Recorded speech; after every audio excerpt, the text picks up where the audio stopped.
بابا حديديا من تصميمه وصناعة يده مجانا للأسر الغير قادرة لحمايتها من البلطجية، وطبعا هذا الشيء بعد ثورة 25 يناير. طبعا يقول أنه في مقابل ذاتك فتح الله عليه بعمل 125 باب آخر بأجر كامل بعد أن ظلت ورشته لا تعمل لفترات طويلة، ويؤكد للناس أن بين قوسين المركب اللي ما فيهاش لله تغرق.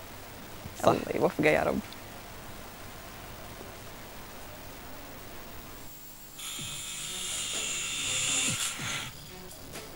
ما أصعب أن تعمل في مهنة شاقة كالحدادة، وما أجمل أن يلين لك الحديد لتصنع به ما شئت، وما أروع أن تطوعه في الخير، وما أبدع أن تشعر أن الخير له أجنحة تحلق في سماء الله مع عباده المخلصين.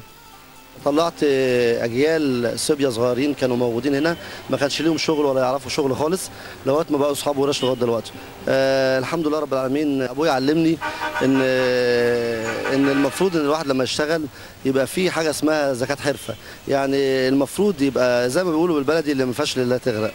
زكاة المهنة مصطلح جديد فرضه خالد الحداد، واشترطه لتعليم حرفة الحدادة، وزرعه في صبية رعاهم في ورشته حتى أضحوا يعلمون سر الذوبان الحديد في حب الخير. خالد يعتبر والدي الثاني يعني، فعلمني حاجات كتيرة عن الصنعة يعني، والحمد لله يعني رب العالمين.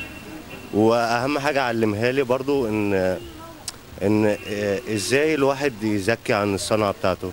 هو ما بيحبش يبين دوت، بس الناس هي اللي بتقول يعني إن هو بيعمل معاه خير وكده، والناس كلها بتحبه. جيت للأخ خالد أيام الثورة، كنت بعمل مشروع صغير كده، من ضمنهم كنت محتاج باب، فالراجل ما قلت له عليه ما تأخرش عليا، راح عامله لي على طول. قسوة الحديد علمته الصبر، وثقله علمه التحمل، واللحام بالنار علمه التواضع، والقطع بالصاروخ علمه حكمة الموت وطيبة القلب التي تحبو على وجهه تجعله يزداد حبا في الخير.